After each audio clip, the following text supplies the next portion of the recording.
బతుకున్నంతకాలం ఈ బాధను అనుభవించాల్సిందే.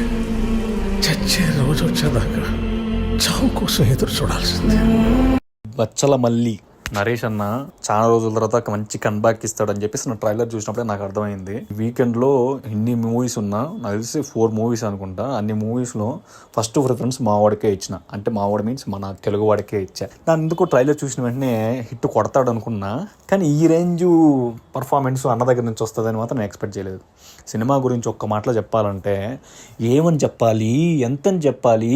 సినిమా చాలా బాగుంది. సింపుల్ లైను, ఒక మొరటోడు, ఎవ్వరి మాట వినడు, వాడికి నచ్చిందే చేస్తాడు, నచ్చినట్టు ఉంటాడు, నచ్చినట్టు బతుకుతాడు. పెద్ద తోపని వాడు అనుకుంటాడు. ఎందుకు వాడు అలాగ అయ్యాడు, ఎలాంటి సిచ్యువేషన్స్ వచ్చాయి, ఒకవేళ అలాంటోడికి ఒక లవర్ ఉంటే, ఒక ఫ్యామిలీలో ఇష్యూస్ ఉంటే, అలాంటి సొసైటీలో ఎలా బతుకుతాడు. Simple story. సినిమాలోకి వెళ్ళడానికి కొంచెం టైం పట్టింది, తర్వాత ఒక ఫ్లో వెళ్ళిపోయింది అనమాట.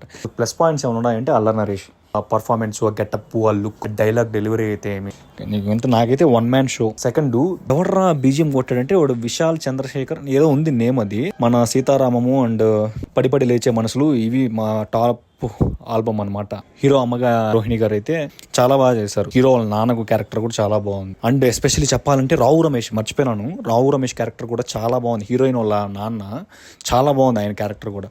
హరితేజ ఉంది దీంట్లో, తన క్యారెక్టర్ అయితే చాలా బాగుంది ఈ సినిమాలో. అండ్ హీరోయిన్ క్యారెక్టర్ కూడా చాలా బాగుంది.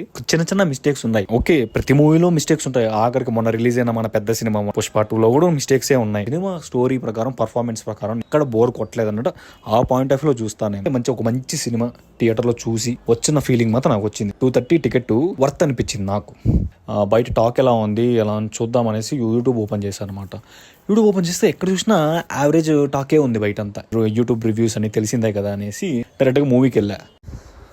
అందరూ రివ్యూస్ చెప్తారు, సినిమాలో ఏ బాగున్నా ఏ బాగాలేదో ఈ వరకే చూస్తారు.